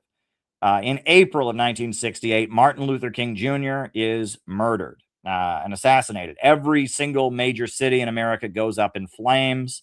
There's rebellions that sweep the country. The National Guard is sent out. It's like chaos in the streets. And amid all of this, everyone's very confused. So Richard Nixon wins the presidential election, saying that he's appealing to the silent majority that doesn't like the Black Freedom Movement and that doesn't like the campus anti-war protests, the silent majority. There's a hit song during these years called Okie from Muskogee. And it's about how ordinary people in America, you know, they don't like those protesters, and they love their country, and they don't like rioting. And that there's this whole blowback against the left. The left is seen as a bunch of disobedient, crazy, hippie college kids and black people that are just complaining or whatever. And it's, you know, white, ordinary middle America is tired of this, and they're the silent majority. So Richard Nixon wins the election. What's interesting is a lot of these guys, right? Not Michael Harrington, he was for the Democrats, but a lot of these Yipsel guys like Irving Kristol, they support Richard Nixon because they are so horrified by the left. They're so against, quote unquote, Stalinism, and they don't want Vietnam to win. And they're horrified by the Arab-Israeli war and the left supporting the Palestinians and not supporting Israel. A lot of them support Nixon because they think the new left is out of control. 1972 is when Nixon is running for re-election. And in that election, Max Shachtman, this guy, he is a very important leader of the labor unions in the Democratic Party. He's the advisor to George Meany of the AFL-CIO. And he is originally supporting the Democrats. He's supporting Henry Jackson, who's kind of a moderate Democrat who supports the Vietnam War. When Henry Jackson loses the primary and the Democrats nominate, who did the Democrats nominate that year? George McGovern, I believe. He says George McGovern is too far left. He's too soft on communism. So Max Shachtman endorses Richard Nixon and supports Nixon in the final years of his life. So this Trotskyist endorses Richard Nixon. And in addition to that, Irving Kristol had already supported Nixon in 1968 because he couldn't stand the left. And that a lot of these former Trotskyists are supporting the Republicans because they are, quote unquote, anti-Stalinist. And they are so opposed to Vietnam. They're so opposed to China and the Soviet Union. They're so supportive of Israel. They may call themselves socialists, but they're so opposed to, quote unquote, Stalinism that they can't handle it. Now, 1972, the Socialist Party of America collapsed. So what was the Socialist Party? Before the Communist Party was formed, you had the Socialist Party. It was led by, it was Eugene Debs, was not a member, but he would run for president on their ticket. It was a mass organization of people that believed in socialism. And then when the Russian Revolution happened, all the people that supported the Russian Revolution formed the Communist Party. And the Socialist Party was this broad tent group of people that didn't support the Soviet Union, but were for socialism, but not the Soviet kind. And after Eugene Debs died, Norman Thomas, Reverend Norman Thomas, an Episcopal minister, became the leader of the Socialist Party. And they were the alternative to the Communist Party. The Communist Party was aligned with the Soviet Union and with China, and the Socialist Party was a good, wholesome organization of socialists who weren't like the bad ones. And Max Shachtman's followers merged into the Socialist Party. For a while, they had their own group called the Independent Socialist League, but eventually they merged into the Socialist Party. And, Michael Harrington was a leader of the Socialist Party. And a lot of these people were in the Socialist Party. But 1972 is the year of the Richard Nixon's re-election. And that year they collapsed because they couldn't decide what to do about the Vietnam War. And they split into three different groups. The first group was called the Socialist Party USA, and it was led by a guy named David McReynolds. And David McReynolds was a pacifist who was a draft resistor, had refused to fight in Vietnam, and he formed the War Resisters League, and he was the first openly gay man to run for president, and he would run for president on the Socialist Party ticket. And they ran for office in the name of socialism. And they're still around. They run for office every year in the elections, the Socialist Party USA. That was the first group. The next group that was formed was led by Michael Harrington, and they were called the Democratic Socialist Organizing Committee. That's what's now called Democratic Socialists of America, DSA. Michael Harrington and Irving Howe, the intellectual, they formed Democratic Socialist Organizing Committee. They had originally supported the Vietnam War, but by this time they were saying they were against it. That the USA needed to negotiate an end with Vietnam. They said it took them a long time, but they were against the Vietnam War. But there was a third faction called Social Democrats USA, and they were the Neocons. They supported the Vietnam War because they said that we have to fight Stalinism, and eventually they became supporters of Ronald Reagan. And that is where the neocons come from. And a lot of them, it's very interesting, a lot of them studied Sovietology, right? Because these were people that had been communists. They'd been in the Communist Party. They'd been followers of Trotsky. Many of them spoke Russian. And in American academia, there was a field that developed in these years, in the 70s and 80s, called Sovietology, which was you would study the Soviet Union, you would learn to speak Russian, and you would study Nazi Germany. And you would learn that the Soviet Union and Nazi Germany were the model, were the same system, that's the belief of these third camp Trotskyists. They were the same system, and they were models of totalitarianism, and that America's job was to fight against totalitarianism. And the main intellectual influence on neoconservatism, in addition to Irving Kristol, was a guy named Leo Strauss. And I'll put his image on the screen. Leo Strauss. And Leo Strauss was never a Trotskyist, but Leo Strauss was a philosophy professor who had lived in Nazi Germany and had fled to New York City, and had taught at NYU for a while, and then he taught at the University of Chicago. And Leo Strauss was the intellectual influence on the field of Sovietology and on the neocons. And he and Irving Kristol were quite close. And Leo Strauss's big book is called Philosophy and the Art of Writing. Persecution and the Art of Writing.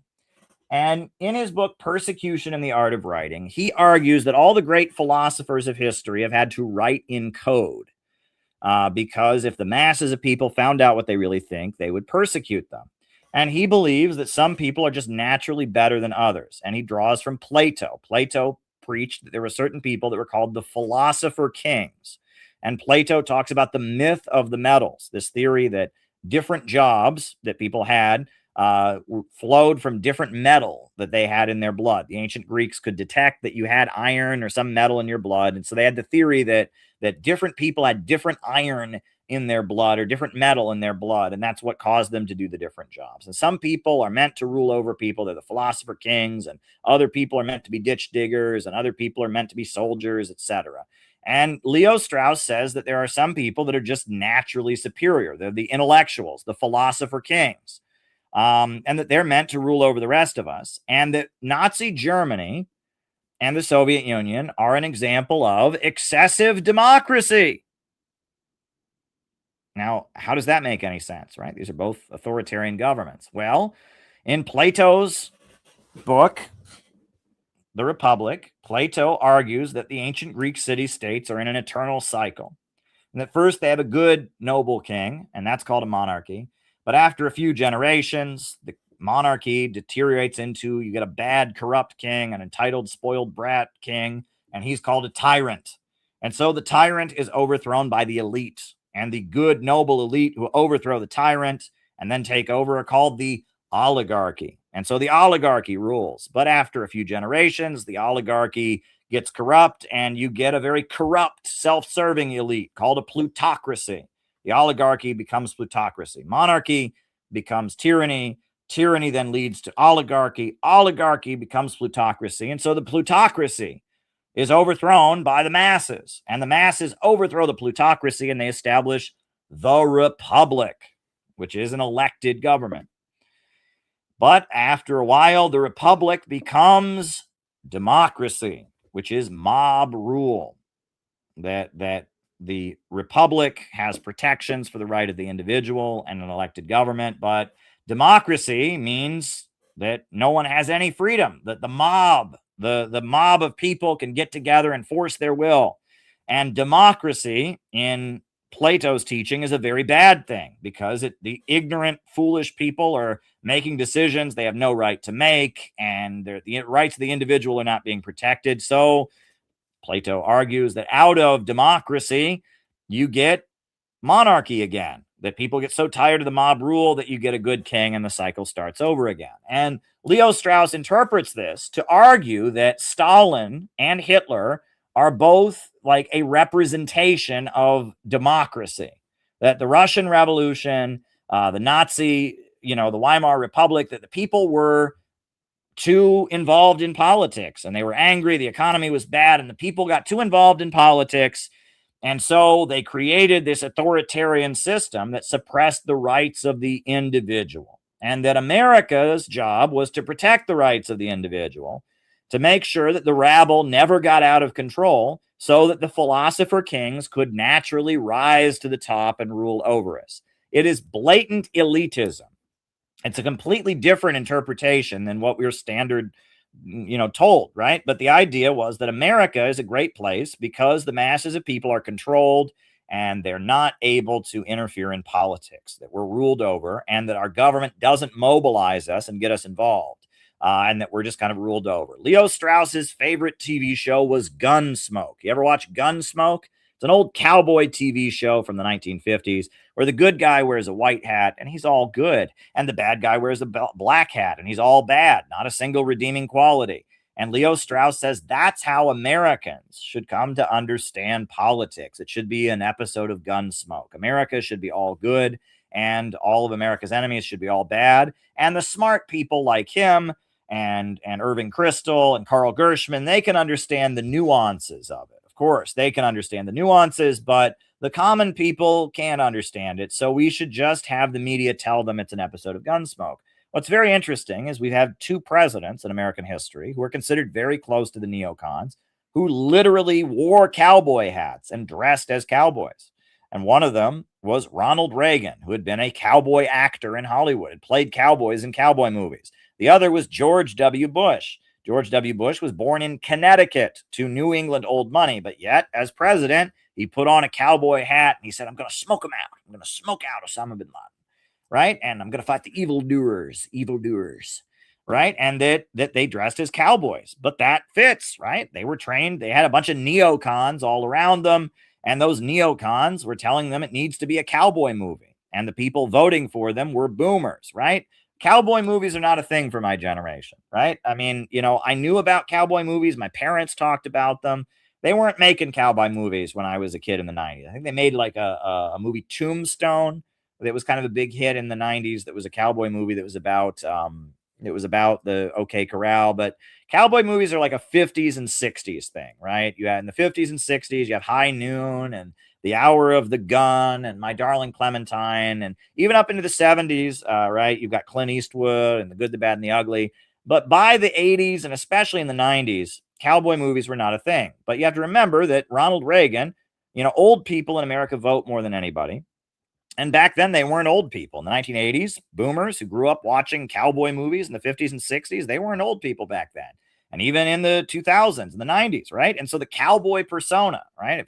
They're being trained by television to think of American politics like cowboys, like a cowboy movie. And, and the president takes on the persona. He's literally dressed as a cowboy. For them, that has psychological propaganda value. Nowadays, not so much. Cowboy movies are a thing of the past. But for that generation that they were trying to propagandize, the cowboy thing was a really, really important part of propaganda, right? And so having America as the good cowboy in the white hat, having the Russians as the bad cowboys in the black hat, and it has to be a shootout, that was how they trained people. It was propaganda. It was about brainwashing, right? And that if you watched cowboy movies on your TV your whole life and you didn't have a phone and you didn't have the internet and there were only 3 channels on your TV, it was a very effective way of brainwashing people and getting people to support American imperialism around the world, neoconservatism. So neoconservatism it's a wing, it is a split from a split from a split. And I got to say that, I wrote my book, right, which I do recommend. If you liked this lecture, go to the link below and buy my book, Trotsky and the Neocons. Let me put the cover on the screen. I wrote the book about this. I did an interview with Kim Iverson, and what I'm saying here, I didn't invent this stuff. I mean, this is all Googleable. This is all common knowledge, right? But every time I talk about this stuff, I get a layer of people who get angry with me, Trotskyists largely. And they say, no. These people were not Trotskyists. Well, they were at one time. They stopped being Trotskyists. Yes, Trotsky fought with these people in 1939. And in my book, and tonight, I spent a long time quoting what Trotsky and the Trotskyists said against these people. These people are a breakaway from Trotskyism, right? They're not representatives of what Trotsky thought. They are people that started out with Trotsky, broke with Trotsky, founded the New Left, eventually got angry at the left, and they founded neoconservatism. That's who the neocons are. But there is a trajectory that started with Trotsky. They were Trotskyists, and then they became third camp Trotskyists, and then they became new leftists, and then they became neoconservatives. What is the continuity? What is the continuity? There is a thread of continuity, and that continuity is anti-populism. And I reference, whenever I talk about Trotsky, I reference this book that Trotsky wrote, Stalin, An Appraisal of the Man and His Influence by Leon Trotsky. I will point you to page 1 of the book. Page 1 of the book. Page 1 of chapter 1. The late Leonid Krasin, the old revolutionist, eminent engineer, and brilliant Soviet diplomat, intelligent human being, was the first to call Stalin Asiatic. In saying that, he had in mind no problematic racial attributes, but rather the blending of grit, shrewdness, craftiness, and cruelty, which had been considered characteristic of the statesmen of Asia. Bukharin subsequently simplified the appellation, calling Stalin Genghis Khan, manifestly in order to draw attention to his cruelty, which had developed into brutality. He spends the first pages of this book talking about how Stalin's not a white man. Even though Stalin looks like a white man, even though Stalin, he's Asiatic. He's not good and European and civilized. He's a Mongoloid. Stalin is like Genghis Khan. He is Eastern, not Western. Trotsky thought the West was the best. And that's what neocons think too. Trotsky said, New York City is the foundry where the fate of mankind would be forged. And after the Russian Revolution, he did not want the Soviet Union to build socialism in one country. He wanted to spread communism to the West, where it really mattered. And he considered the East to be backward and primitive. And he saw Stalin as a representation of Eastern backwardness and primitivism. And he saw the peasantry of Russia as backward and primitive. And he like Leo Strauss, he hated ordinary people. And he didn't like the idea of excessive democracy. As much as he talked about proletarian democracy, he really didn't like especially the Russian peasantry. And he thought he was better and superior. And he had a fear of the masses of people. And he saw Stalin's rise to power as the rabble, the ordinary people asserting their will. And that's dangerous. And the neocons shared that. They didn't like Stalin. They didn't like Roosevelt. And they certainly did not like the Molotov-Ribbentrop Pact of 1939.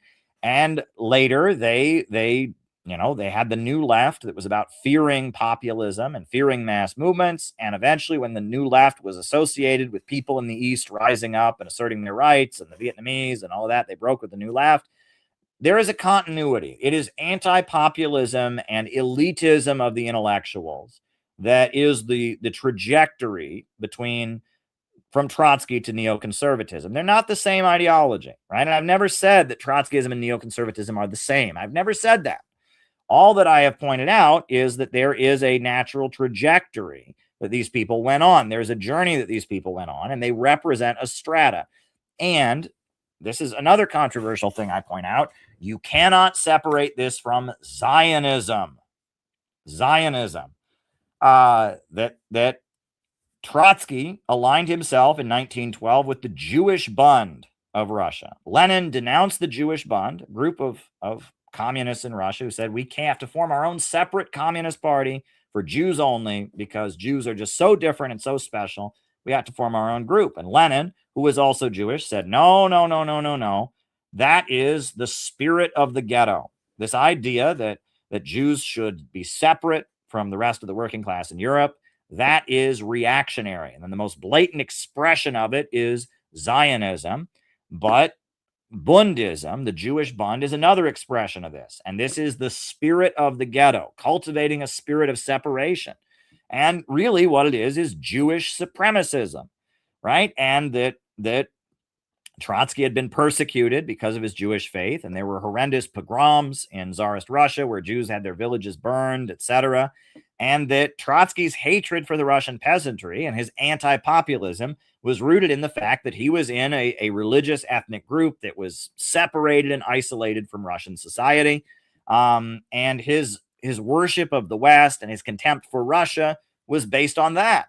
And the contempt for the masses of people that you see the new left have, and later you see an expression, the neocons and the Zionists, there is an ethnic component to it, right? It flows from the experience of a group of people that have been subjected to a huge amount of persecution, and that the Jewish supremacist narrative that defines Zionism. Zionism is the idea that Jews are so special and so different, they have to have their own country.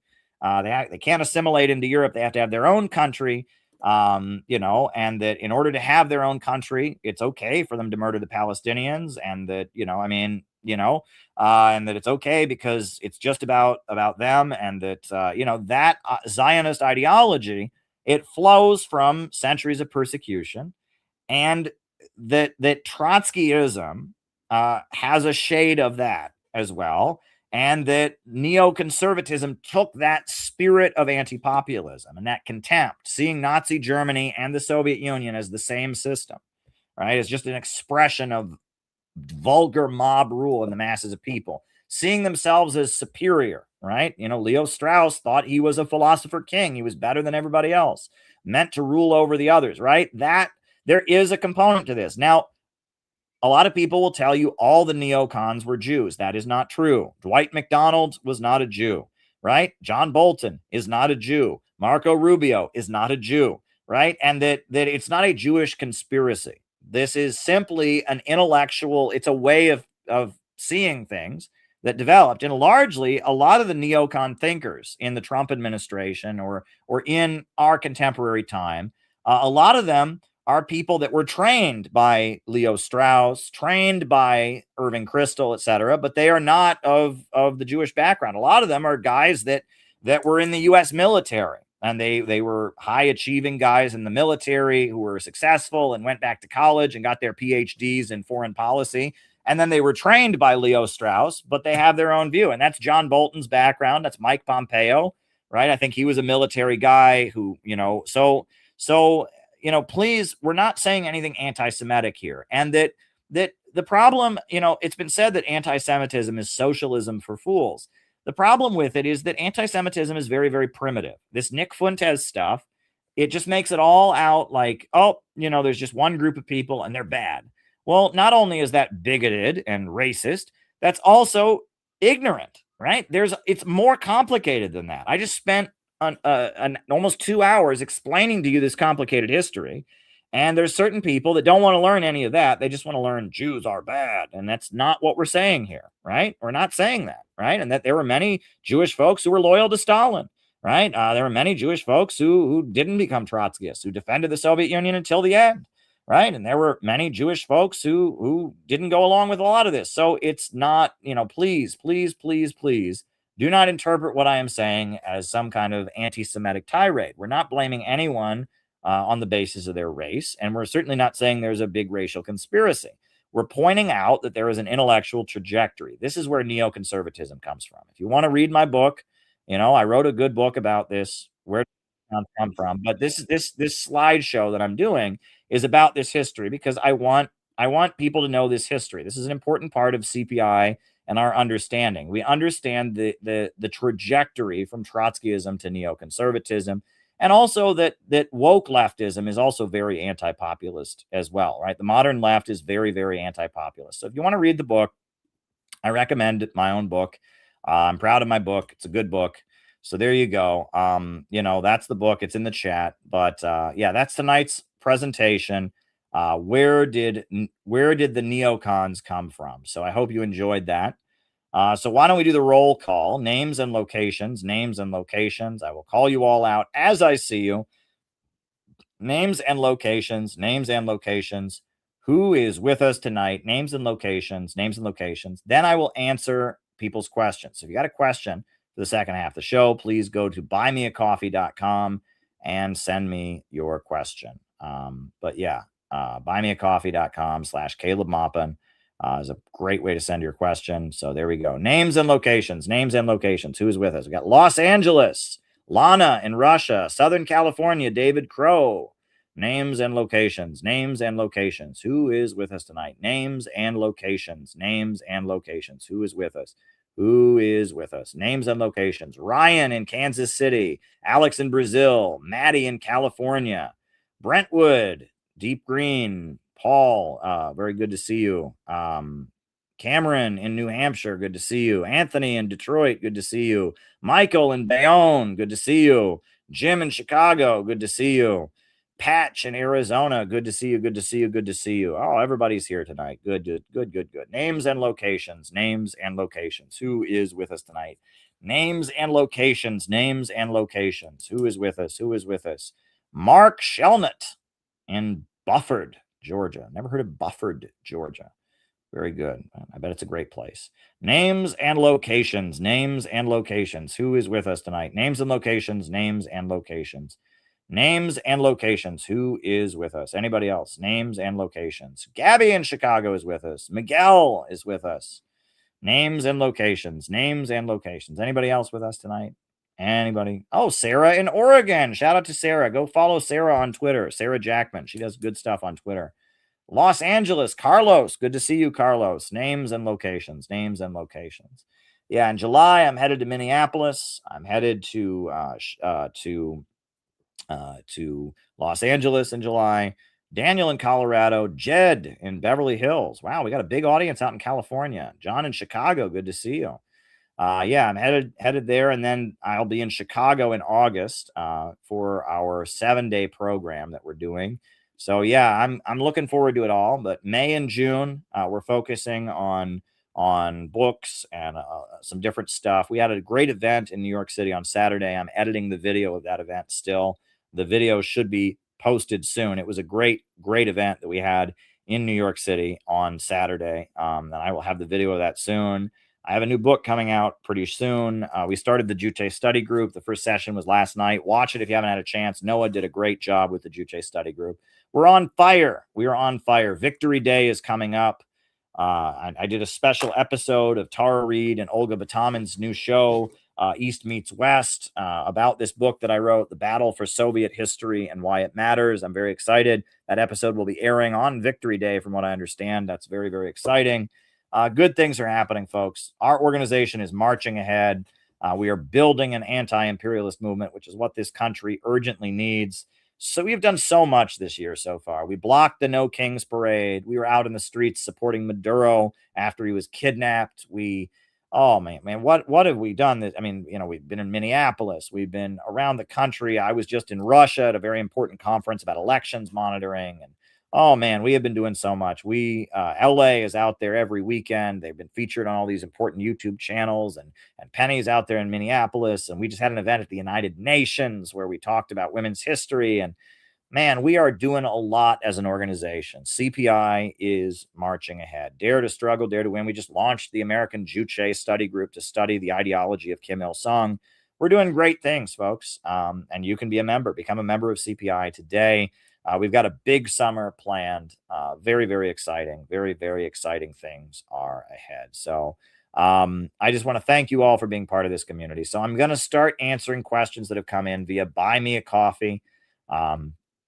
It looks like John has sent a couple questions. Oh, there's 3 questions that have come in that I haven't answered. All right, so John sent a question. He said, Christopher Hale wrote an interesting piece about why Trump is lying about the Pope. Interesting. The president has been corrected by U.S. bishops and by virtually every American prelate who has spoken on the matter. He keeps saying it anyway because the lie is doing political work. All right. So Trump is lying about the Pope. Why is he doing that? Catholics are such an important part of American conservatism, right? And especially nowadays that, church attendance is down. People that are still attending church, especially Roman, well, not especially, but people that are still attending church of any kind tend to lean conservative. Why is Trump fighting the Pope? There's a theory that I have heard that Trump is doing this war against Iran against his will, and that he's basically just controlled and blackmailed by the Israel lobby, and that he's trying to sabotage his own case. I don't fully subscribe to that theory. But the idea of like, why in the world would you try to alienate the Pope and attack the Pope on Twitter the way he's doing? That doesn't make any sense. And the Pope is from America, right? This is the first U.S. born Pope. So what in the world is he doing? It seems like, I mean, I guess he's just decided I'm not going to get reelected, so I can just do this. Somebody sent a question. They wanted me to answer about issues related to China's economy, the one-child policy, unemployment. I don't have sufficient answers to those questions yet. I will have them at some point, but I'm not ready to fully speak on the matter. But I do thank you for raising that issue. I really do appreciate it. Now, John McCarthy said, he sent me, I watched this, a great speech. Jose Vega spoke at a conference of America First United. And he gave a very good speech, and the speech was about defending individual rights. The speech was opposing war, basically. And the neocon Republicans have now labeled him anti-white for giving this speech. So it's pretty crazy. Jose Vega is not anti-white, and he is running on a anti-war, pro-working families, build infrastructure platform here in New York City. I've observed and been around Jose Vega for years. He came to our event in January that we had, the CPI conference that we had in New Jersey. And Jose Vega is a great guy, and I hope he wins. I'm not in his district, so I can't vote for him. And we don't endorse candidates in CPI. We're not involved in any electoral activism.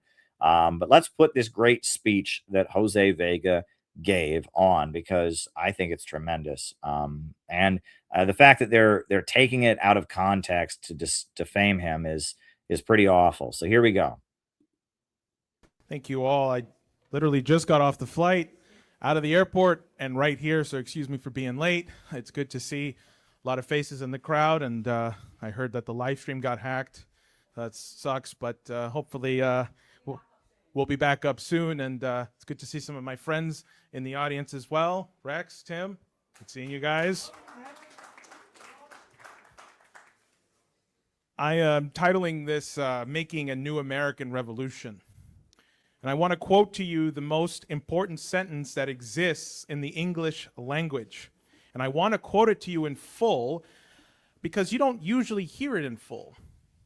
We hold these truths to be self-evident, that all men are created equal, that they are endowed by their Creator with certain unalienable rights, that among these are life, liberty, and the pursuit of happiness, that to secure these rights, governments are instituted among men, deriving their just powers from the consent of the governed, that whenever any form of government becomes destructive of these ends, it is the right of the people to alter or to abolish it, and to institute new government, laying its foundation on such principles and organizing its powers in such form as to them shall seem most likely to affect their safety and happiness. 9 weeks from now will be the 4th of July, the official 250th birthday of the United States of America. By that time, everyone in this country that wants to claim and reclaim their citizenship needs to memorize this sentence. Before they are asked to say the Pledge of Allegiance, every child should be taught this sentence, because these principles are what every person should pledge allegiance to. You shouldn't pledge allegiance to a nation until you know what that nation actually stands for. And now a lot of people like to say that they have problems with the people that founded this country. But my question is, do you have a problem with what this sentence says? Because if you look around America today and you look at the people that say they have a problem with the people that founded this country, I actually think that they have a problem with what this sentence says. Because we aren't doing what this sentence says. And if we aren't doing what this sentence says, then it must be because we have a problem with what this sentence says. Judging from the behavior of the Congress and allowing the appearance of the King of England in Congress, the head of the British Empire, they apparently don't agree with the Declaration either.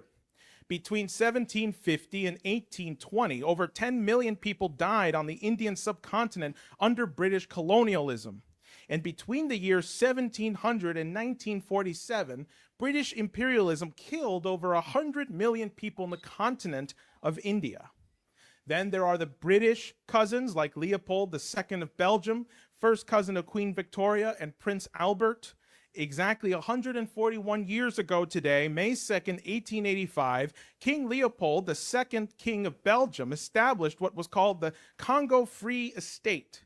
That Belgian regime was directly responsible for the death of at least 10 million Congolese. Millions more had their hands and feet cut off as punishment. The population was reduced by 50% between 1885 and 1908. That's 23 years. Have you ever heard of that? Does that qualify as a Holocaust? That's the family tradition of Charles. And you wonder why he didn't meet with the Epstein victims? You think Charles is different from his brother Andrew? So where were the No Kings protests when the king showed up? Let me tell you a Bronx tale. That's where I'm from. In 1906, when Leopold was killing these 10 million people in the Congo, a Congolese man was displayed in a cage at the Bronx Zoo. That's where I come from. His name was Arabenga. They put him on display in a cage with an orangutan. One of the founders of the Bronx Zoo was named Madison Grant. He was a eugenicist. He was a member of the Board of Trustees of the New American Museum of Natural History. He wrote a book called The Passing of the Great Race, which Adolf Hitler referred to as his Bible. Grant was very involved in the anti-immigration movement of the 1920s, 100 years ago. Do you think that he, Madison Grant, or King Leopold of Belgium believed that all people were created equal? Do you think that AIPAC believes that? If they did, they would acknowledge the genocide that happened in Congo the same way they speak correctly about the killing of over 6 million Jews in Europe. The genocide in Belgium, the genocide in Gaza come from the same place. Do we believe that all men are created equal or not? Now, some people would try to say that what I just said is anti-Semitic. I say that you either stand against all genocide or you stand against no genocide. Injustice anywhere is a threat to justice everywhere at all times. Anything else is a fraud. Speak the truth is the motto of my campaign. Another way to say that is the truth defies silence. And that's what declaring independence means. Now, what do I intend to do for the United States and therefore the Bronx? The first thing I intend to do is speak the truth. Never stay silent. Never stay silent in the face of what you know to be a lie. The Palestinians are suffering genocide and the United States has to stand up and stop it. We call the Bronx Gaza West because we know what will happen to the Bronx if we don't stop what's happening in Gaza. We know because we had rich people 100 years ago, like Madison Grant, that helped Hitler inspire his final solution. And we will fight that against all people in all cases. And our alternative is called the Oasis Plan. I want to see 10,000 engineers come out of the Palestinian region. I want to see 10,000 engineers come out of the Bronx, out of the United States, developing and rebuilding the destruction and damage that we have created. Our atonement will be a better future for all generations, for our posterity. That is the American idea that was founded 250 years ago, that the way to atone for the past is to build a better future. That's the only resolution.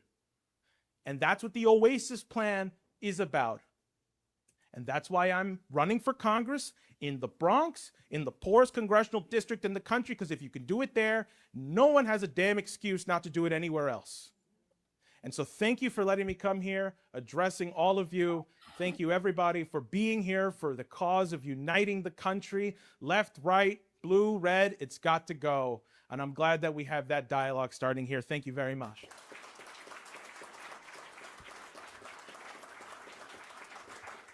Thank you so much, Jose. Okay, That's great.